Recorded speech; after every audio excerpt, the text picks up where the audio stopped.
Supreme court of Pakistan ने हाल ही में सान्हा army public school की तहकीकात पर मबनी जुडिशल कमीशन रिपोर्ट पब्लिक करने का हुक्मनामा जारी किया है। अदालत ने सान्हे को सिक्योरिटी इकदामात की नाकामी करार दिया है। रिपोर्ट में लिखा गया है कि अगर अकबी गेट पर सिक्योरिटी गार्ड मौजूद होते और दहशतगर्दों से मज़ाहमत करते तो बहुत बड़े नुकसान से बचा जा सकता था। इस गफलत के बायस सिक्योरिटी नाकाम हो गई और दहशतगर्द अपने मजमूम मकासद में कामयाब हुए। अदालत ने यह हुक्म भी दिया कि रिपोर्ट की कॉपियां शहीद होने वाले बच्चों के वालिदैन को फराहम की जाएं। ताहम एपीएस शोहदा के लवाहिकीन ने इस रिपोर्ट पर मुकम्मल अदम इत्मीनान का इजहार किया है। इनका कहना है कि रिपोर्ट के हकायक का जाविया ही तब्दील कर दिया गया और इन्हें किसी किस्म का इंसाफ फराहम नहीं किया गया। एपीएस शोहदा के लवाहिकीन की तंजीम के सरगर्म रहनुमा एडवोकेट फजल खान ने वॉइस.पीके पर एंकर हैदर कलीम से बात करते हुए वालिदैन का मौकफ पेश किया। उनका कहना था कि हमें मुकम्मल फैसला मौसूल नहीं हुआ, मगर मीडिया पर तफसीलात देखी हैं जिस पर बहुत ज्यादा मायूसी हुई है। इनके मुताबिक रिपोर्ट वालिदैन के जख्मों पर नमक छिड़कने के मुतरादिफ है और इस तफसीली रिपोर्ट ने इनके जख्मों को मजीद ताज़ा कर दिया है। इन्होंने वालिदैन की तरफ से तफसीली मौक़िफ़ देते हुए कहा कि इस केस को शुरू से ही संजीदा नहीं लिया गया।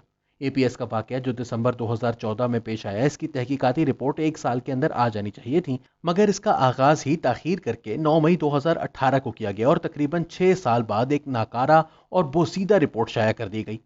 इन्होंने कहा कि हम समझते थे कि रिपोर्ट से हमारे दुखों का कोई मदावा होगा, मगर इस रिपोर्ट ने हमें और मायूस कर दिया है। रोज़े अव्वल से हमारा मुतालबा था कि सुप्रीम कोर्ट की सरबराही में जुडिशल कमीशन बने, मगर वक्त के चीफ जस्टिस ऑफ पाकिस्तान ने पेशावर हाई कोर्ट को कमीशन बनाने और हकायक देखने को कहा। पेशावर हाई कोर्ट ने भी इंक्वायरी 10वें नंबर पर मौजूद जूनियर तरीन जज के हवाले कर दी। इसके बावजूद हम वालिदैन हर मुमकिन हद तक इस कमीशन के आगे पेश हुए।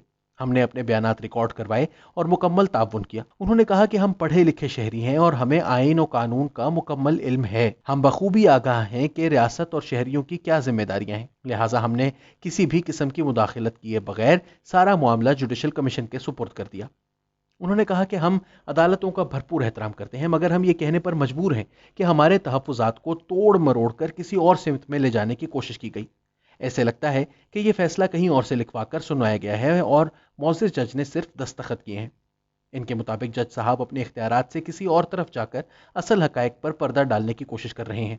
अफजल एडवोकेट का ख्याल है कि ताकतवर लोग बिल वास्ता या बिला वास्ता इस केस में मुलव्विस हैं या जिन पर वालिदैन को शुबा है, इनको बचाने के लिए रिपोर्ट की सिमत तब्दील कर दी गई है। उन्होंने मजीद कहा कि इस वाक़े की नौयत दीगर वाक़यात किसी नहीं, जहाँ छोटे और कबायली इलाकों में दहशतगर्दी के वाक़यात रोनुमा होते रहते हैं, बल्कि ये वाकया सूबाई दारुल हुकूमत की फौजी छावनी के बीचों बीच आर्मी के जेर एहतमाम एक स्कूल में बाकायदा प्लान करके किया गया। इस स्कूल के गिर्द core commander house, station commander house, मुख्तलिफ units, police lines, commissioner office समेत तमाम हाई प्रोफाइल इदारों के दफातर मौजूद हैं। रिपोर्ट में एक गाड़ी का जिक्र किया गया है कि मेन गेट पर गाड़ी को आग लगाई गई ताकि सबकी तवज्जो इस तरफ मबजूल हो जाए और दहशतगर्द स्कूल की पिछली जानिब से स्कूल में दाखिल हो गए। इनके नजदीक ये बिल्कुल गलत है, बल्कि हकीकत यह है कि वही पिछली दीवार जहां से दहशतगर्द फलांग कर स्कूल में दाखिल हुए थे, वहीं एक सुजुकी कैरी डब्बा था। दहशतगर्दों ने इसे ही आग लगाई और वो फलांग कर अंदर दाखिल हुए और दाखिल होते ही बच्चों पर गोलियों की बौछार कर दी। वालिदैन का कहना है कि मकामी सिविल एलीट फोर्स वहां 7 से 8 मिनट में पहुंच चुकी थी, लेकिन बदकिस्मती से इनको अंदर जाने नहीं दिया गया।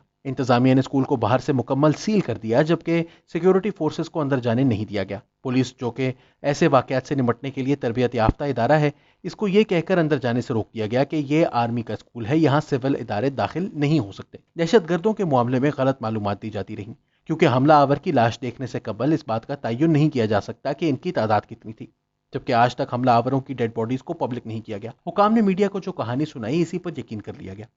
उनका कहना था कि सबसे बड़ी गफलत यह हुई कि 28 अगस्त 2014 को वफाकी हुकूमत की जानिब से एक थ्रेट अलर्ट जारी हुआ था। फेडरल गवर्नमेंट की तरफ से सूबाई हुकूमत को लिखा गया कि पेशावर में आर्मी पब्लिक स्कूल बॉयज़ पर हमला होने वाला है। पूरे पेशावर में इसके अलावा कोई भी आर्मी पब्लिक स्कूल की बॉयज़ ब्रांच नहीं।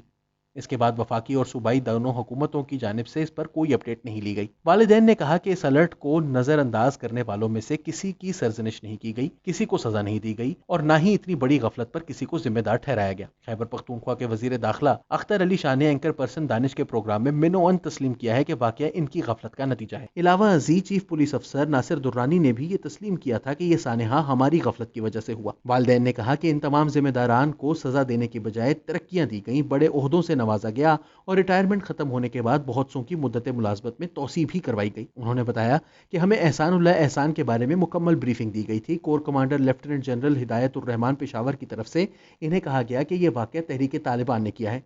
हम फौरन से पेशतर इनको मंतकी अंजाम तक पहुंचाएंगे।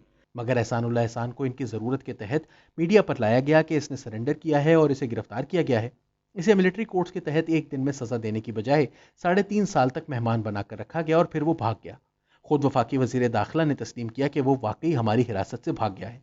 इन्होंने कहा कि रिपोर्ट में ये सब हकायक यकसर नज़रअंदाज करके सिर्फ इन इदारों की तारीफें की गई हैं जिन्होंने सानहे पर गफलत का मुजाहिरा किया और 147 मासूम जानें ज़ाया हो गई। इनका कहना था कि ये इंतहाई हसास केस था जिसे इंतहाई गैर संजीदा तरीके से निपटाया गया। वरसा के वालिदैन मजबूर हैं।